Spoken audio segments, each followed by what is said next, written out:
നമ്മുടെ യമഹയുടെ ഭാഗത്തുനിന്ന് ഒരു റൂമർ വരുന്നുണ്ട്. അതായത് നമ്മുടെ R15 ഏകദേശം 18 വർഷത്തോളമായിട്ട് ഇന്ത്യയിൽ ഈ ഒരു വണ്ടി വിൽക്കുന്നുണ്ട്.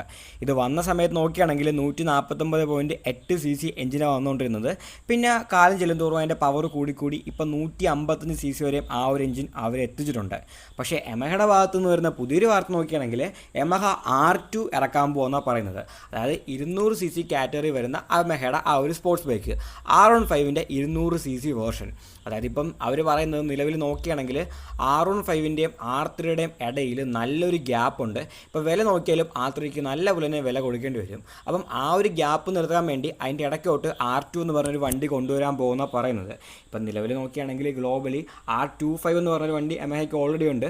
അത് പക്ഷേ ഇന്ത്യയിലേക്ക് കൊണ്ടുവരുന്നില്ല. കാരണം ഈ പുതിയ വരാൻ പോകുന്ന R2 നിർമ്മിക്കുന്നത് നമ്മുടെ ആ ഒരു R15ൻ്റെ സെയിം പ്ലാറ്റ്ഫോമിൽ തന്നെയാണ്. ആ ഒരു പ്ലാറ്റ്ഫോമിലാണ് ഈ വണ്ടി വരാൻ പോകുന്നത്. വണ്ടിയുടെ വലിപ്പവും ലുക്കും കാര്യങ്ങളൊക്കെ ഏകദേശം സെയിം ആയിരിക്കും. കളറിലും ഗ്രാഫിക്സിലും മാത്രമേ ചേഞ്ച് കാണത്തുള്ളൂ. ബാക്കിയെല്ലാം R15 പോലെ തന്നെയായിരിക്കും. ഫ്രെയിമും R15ൻ്റെ യൂസ് ചെയ്യുമെന്നാണ് പറയുന്നത്. അതിന് ചെറിയ ചേഞ്ചസ് വരുത്തിയിട്ട് ഈ ഒരു വലിയ എഞ്ചിൻ അതിൽ വയ്ക്കുമെന്നാണ് പറയുന്നത്.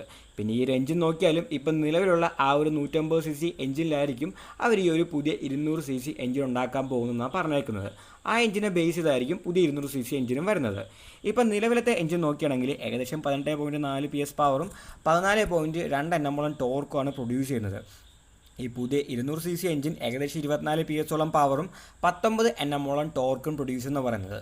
അതായത് നമ്മുടെ RC200ൻ്റെ ഒരു പക്ക റൈവലായിട്ട് കറക്റ്റ് റൈവലായിട്ടായിരിക്കും ഈ ഒരു വണ്ടി വരാൻ പോകുന്നത്. പിന്നെ ഈ വണ്ടിയിൽ ഇപ്പം R15ലുള്ള എല്ലാ ഫീച്ചേഴ്സും ഇതിലും കിട്ടുമെന്നാണ് പറയുന്നത്. അതായത് switchable traction control, quick shifter, slip and clutch, പിന്നെ dual channel ABS, USD fork, TFT display, അതും നാവിഗേഷനും മ്യൂസിക് കൺട്രോളൊക്കെ ഉള്ള ആ ഒരു TFT ഡിസ്പ്ലേയും ഇതിൽ R15ലുള്ള എല്ലാ ഫീച്ചേഴ്സും ഉണ്ടാവുമെന്ന് പറയുന്നുണ്ട്. പിന്നെ വില നോക്കുകയാണെങ്കിൽ ഏകദേശം 2.2 ലാക്കോളായിരിക്കും എക്സ്ഷോറൂം പ്രൈസ് വരാൻ സാധ്യതയുള്ളതെന്നാണ് ഇപ്പോൾ പറയുന്നത്. എന്തായാലും ഈ വണ്ടിനെക്കുറിച്ച് കൺഫർമേഷൻ ഒന്നും കിട്ടിയിട്ടില്ല. ഇങ്ങനെ ഒരു റൂമർ ഇപ്പോൾ കേൾക്കുന്നുണ്ട്. ഈ ഒരു വീഡിയോ ഇഷ്ടപ്പെട്ടെങ്കിൽ ലൈക്ക് ചെയ്യുക, നിങ്ങളുടെ അഭിപ്രായങ്ങൾ കമൻറ്റുകളായി രേഖപ്പെടുത്തുക. ഇനി ഇതേപോലത്തെ വീഡിയോകൾ കാണാൻ ദയവായി ചാനൽ സബ്സ്ക്രൈബ് ചെയ്യുക, ബെല്ലൈക്കൻ കൂടി എനേബിൾ ചെയ്യുക. പുതിയൊരു വീഡിയോയുമായി ഉടനെ കാണാം.